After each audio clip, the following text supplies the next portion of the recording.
Stop scrolling if your clematis peaked in May and now looks like it's giving up. Halfway through July, the blooms have thinned, the vines stalled, the leaves look tired, and your gut says something's broken. It's not. Your clematis is doing exactly what it's built to do right now. The danger isn't the plant. It's you. Because what you do in the next 10 minutes could quietly decide whether next year's blooms happen at all. Panicked gardeners flood it with water every night, convinced it's thirsty. Others blast it with nitrogen, trying to force one more flush. Some grab the shears and hack it back, calling it done for the season.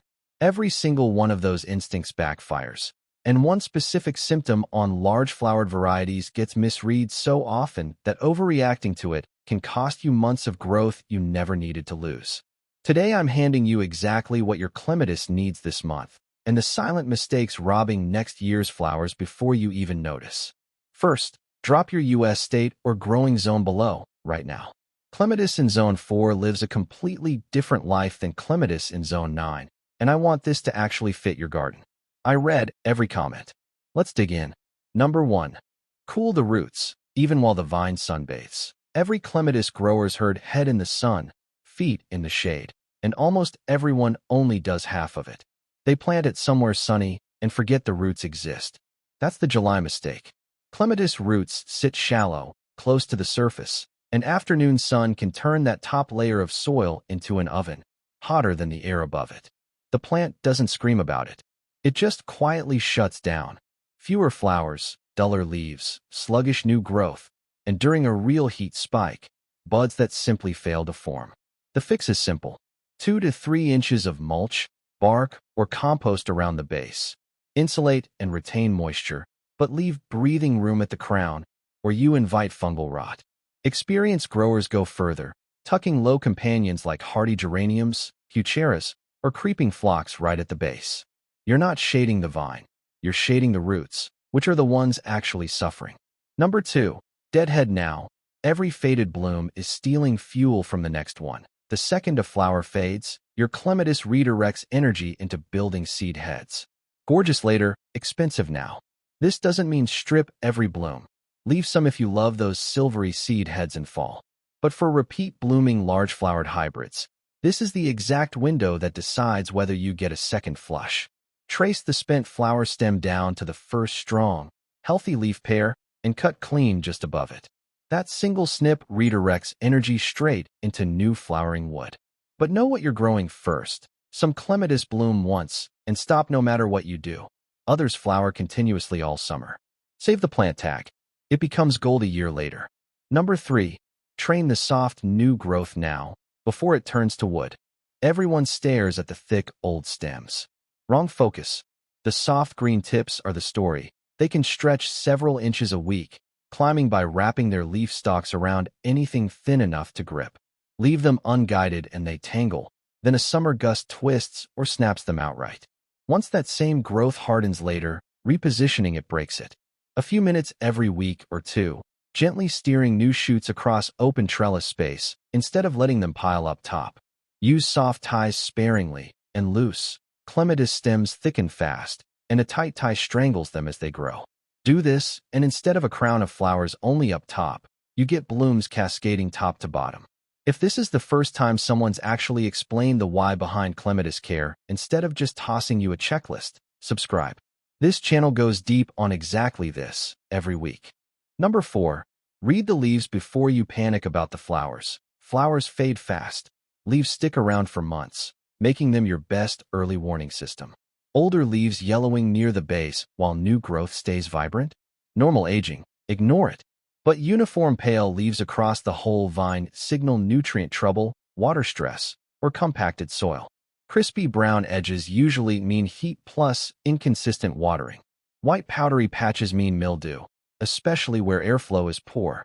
Before you reach for any spray, check the environment first. Crowded neighbors, soggy soil, mulch piled against the stems, poor airflow after rain. Fix the environment, fix most problems.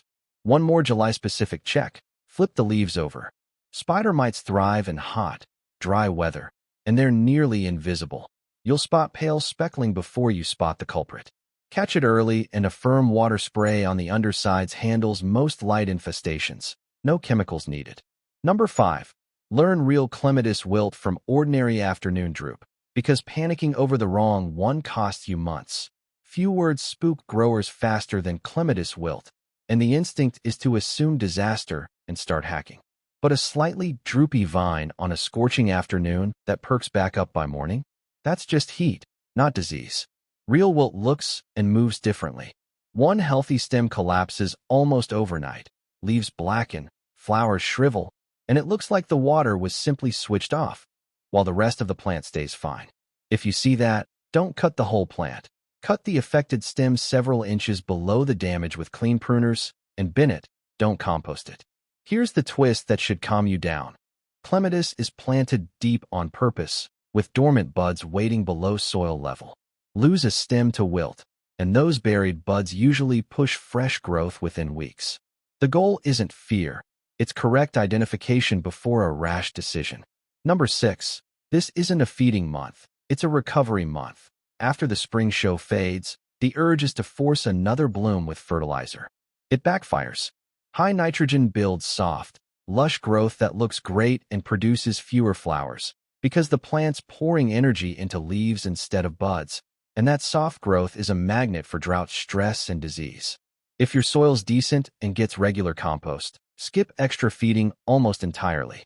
Container plants are the exception. Watering flushes nutrients fast, so a light balanced feed after the first bloom flush helps. By late July, stop feeding completely. The goal now is steady, mature growth, not another growth spurt. Number 7. Check your supports before a storm checks them for you. Almost nobody puts this on a care list, and it can save your whole season.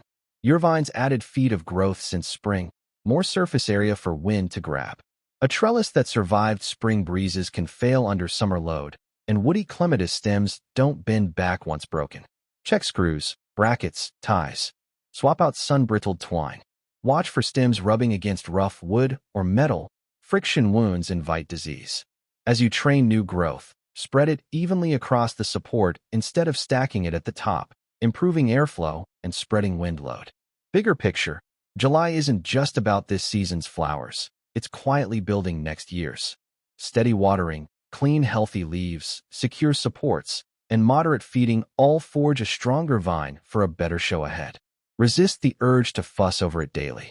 Clematis rewards consistency, not constant intervention. Your complete July clematis checklist: cool the roots with mulch or companion planting, leaving room at the crown. Deadhead repeat bloomers to stop wasted seed production. Train new soft growth onto supports now, while flexible. Watch leaf color. It warns you before flowers do. Learn to tell true wilt from heat droop before cutting anything. Skip the heavy feed, favor light and balanced. And walk your supports for loose ties or rubbing stems before storm season arrives. Subscribe if you haven't. Hit the bell. And before you go, tell me 2 things below. What clematis are you growing? Large flowered hybrid, Viticella, Montana, something else? And what's the biggest issue your vine's fighting right now? I read every comment, and your answers shape what this channel covers next. Now go check your clematis, and look at the roots before you look at anything else.